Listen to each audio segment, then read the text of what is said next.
Capital होता है दोनों टीम से, ठीक है। तो ये क्या हो गया, एक तरह से भीड़ हो गया, मीन्स एक तरह से समुच्चय हो गया, एक तरह से सेट हो गया, ठीक है।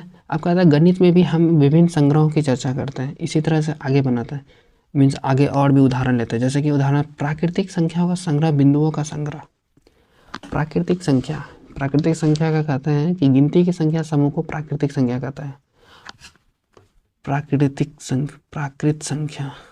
प्राकृत संख्या मतलब नेचुरल नंबर, ठीक है। नेचुरल नंबर जो है, इसमें कहा जा रहा है कि नेचुरल नंबर कहाँ से स्टार्ट होता है, 1 2 3 ... n, ठीक है, कहीं तक भी शुरू हो सकता है, खत्म भी हो सकता है। तो इसमें क्या है, नेचुरल नंबर। तो इसका क्या कहा जाता है कि संख्याओं का संग्रह, बिंदुओं का संग्रह, ठीक है। अब क्या कहता है आभास संख्याओं का संग्रह, ठीक है। अब उसमें क्या कहता है, हम निम्नलिखित संग्रहों पर विचार करेंगे। जैसे कि अब किस में विचार कीजिएगा, मैं बता रहा हूँ। जैसे विचार करने योग्य है, विचार करने योग्य क्या है, ये आभास संख्याएं। हाँ, आभास संख्या है ना। आभास संख्या का परिवार डेफिनेशन क्या आ रहा है, आभास संख्या का डेफिनेशन आता है कि जिस संख्या के सिर्फ 2 अपवर्तक हो, ठीक है, उसे आभास संख्या कहते हैं। आभास संख्या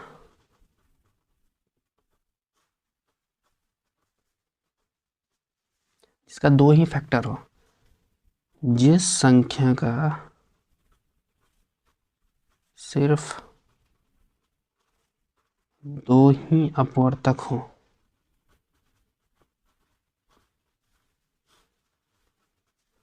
उसे आभास संख्या कहता है। संख्या कहते हैं, ये हमें मालूम चल गया, डेफिनेशन हो गया। मैंने आपको डेफिनेशन बताया, छोटा छोटा मैं हर एक पॉइंट को ऐसा लेके चल रहा हूँ क्योंकि आपको हर एक चीज़ समझ में आ जाए, ठीक है। हाँ, थोड़ा लेंदी प्रोसेस होगा, लेंदी होगा, बट थोड़ा सा समझाना तो बनता है, ठीक है। अब इसमें कहा जा रहा है कि आपको इसका एग्जाम्पल होगा, फॉर एग्जाम्पल अपवर्तक मीन्स फैक्टर होगा, इसके सिर्फ 2 ही फैक्टर होना चाहिए, या तो वो खुद से कटे या फिर किसी और से कटे, उसके सिवा कुछ किसी से ना कटे। सपोज दैट एग्जाम्पल है, मान लीजिए एग्जाम्पल आपका क्या आ रहा है, 2 3 5 7, 2 3 5 7, ये सब क्या हो गया आपको, एक और ले लीजिए 2 11 एंड 13, ये सब क्या हो गया आपका आभास संख्या हो गया। जब ये आभास संख्या हो गया 2 3 5 7 11 13, तो इसमें आपका फैक्टर क्या निकल रहा है, ये सिर्फ 2 से कटेगा। 2 का आप 2 का अगर टेबल या पहाड़ा अगर आप पढ़ते हो, 2 का टेबल पढ़ रहे हो, ठीक है, उसमें क्या होगा, 2 का टेबल जिस तरह से पढ़े तो आपका क्या होगा, 2 1 जा 2, यानी कि वो जैसे ही 2 को एक बार पढ़ेंगे तो आपका वो एक बार में आपका 2 कट जा रहा है, तो ठीक है। तो इससे हमें क्या समझ में आता है, या तो ये 1 से कटेगा या खुद से कटेगा।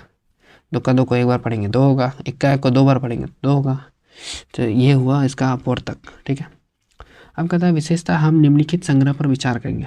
पहला संग्रह क्या दिया गया कि 10 से कम विषम प्राकृतिक संख्याएं,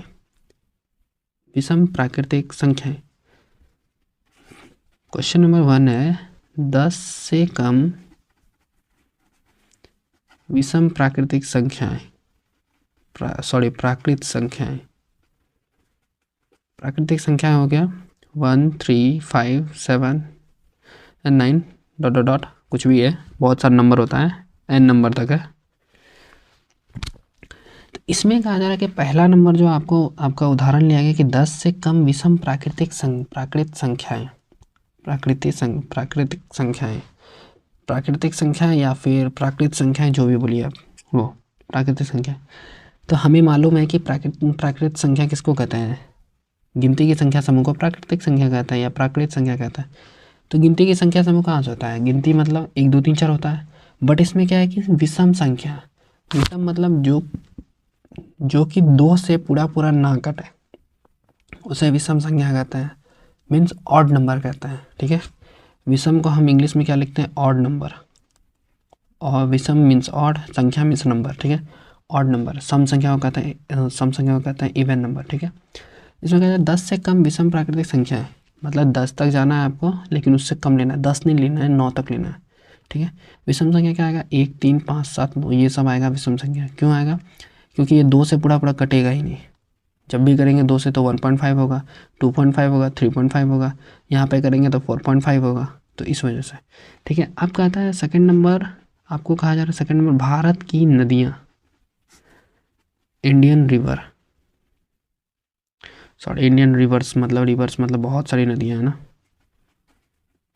इंडियन रिवर्स क्या आएगा, इंडियन, सॉरी इसको इस तरह से लिख सकते हैं, रिवर्स ऑफ इंडिया,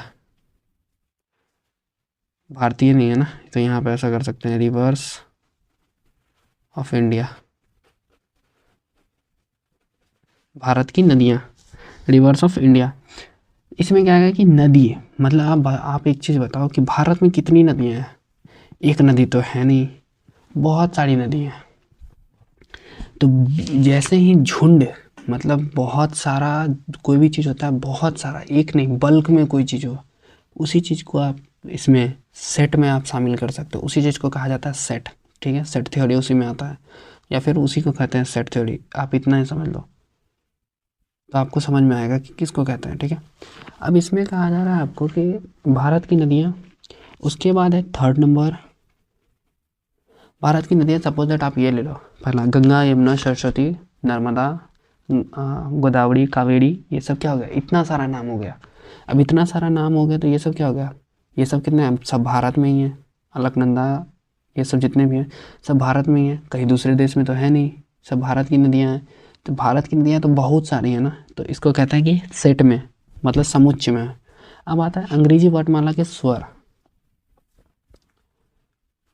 स्वर, ठीक है। स्वर मीन्स, स्वर मीन्स ये क्या बोलते हैं इसको, जैसे कि ए, ई, आई, ओ, यू, स्वर मीन्स वोवेल्स, स्वर को इंग्लिश में क्या कहते हैं, वोवेल्स, ठीक है। वोवेल्स जो है, वोवेल्स कितने तरह के होते हैं, 5 तरह के।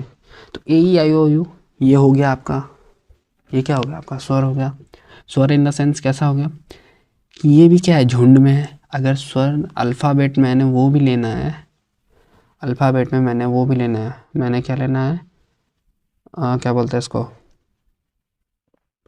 वोवेल्स को छोड़ के और सब अदर इंग्लिश लेटर लेना है, सॉरी इंग्लिश वर्ड लेना है, जैसे ए, ई, आई, ओ, यू दिया गया है, तो उसमें क्या आएगा कि उसमें भी झुंड बनेगा। बट इसमें क्या है कि स्वर, मैंने स्वर को लिया, वोवेल्स को लिया, ठीक है।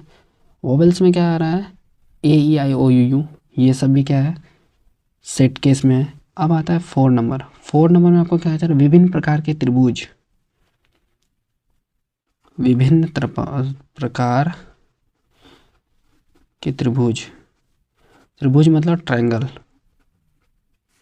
काइंड्स ऑफ ट्रायंगल, मतलब बहुत सारी त्रिभुजें, अलग अलग प्रकार की, बहुत सारे त्रिभुज है। मतलब कि अगर सपोज दैट ये त्रिभुज है, ये त्रिभुज समकोण हो गया, एक आएगा जैसे कि समकोण हो गया, समद्विबाहु त्रिभुज हो गया, ये सब जितना भी है, ये जितने भी त्रिभुज है, सपोज दैट मैंने ये 2 लिया, ठीक है। तो त्रिभुज कितने तरह का होता है, बहुत तरह के होते हैं, ठीक है। हर एक त्रिभुज का जैसे कि अलग अलग है। सपोज दैट आपको सिंपली समझना है कि झुंड में जो चीज़ रहेगा उसको सेट के थ्योरी में लिखना है, ठीक है, उसको सेट कहा जाएगा। चलिए अब चलते हैं आगे। अब आगे क्या दिया गया है इसमें, अब आगे आपको दिया गया है कि संख्याएं 210 के अभाज्य गुणनखंड अर्थात 2, 3, 5, 7 मीन्स ऐसा है, 210 का आप जब फैक्टर निकालेंगे, जैसे आप 210 को तोड़ेंगे तो उसमें उसका क्या आएगा, उसका फैक्टर कितना आएगा, 2, 3, 5, 7, ठीक है।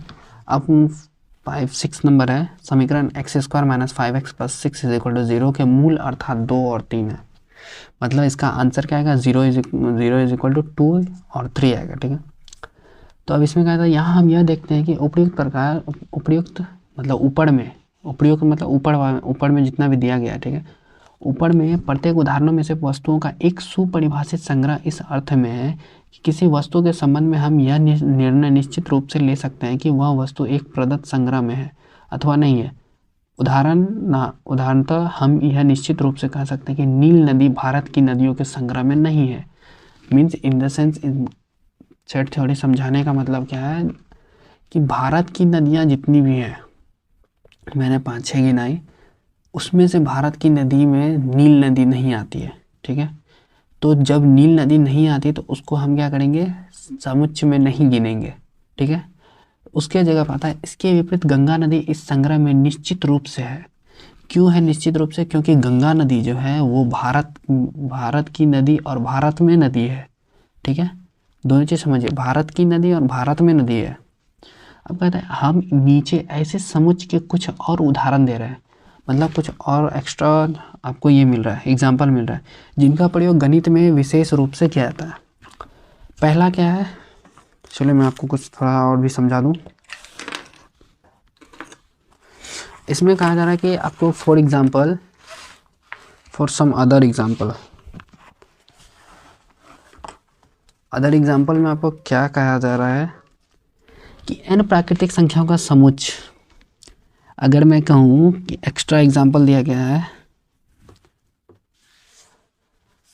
मैं ऐसा यहाँ पे लिख दूँ सेट ऑफ n मतलब n मतलब नंबर, नेचुरल नंबर, ठीक है।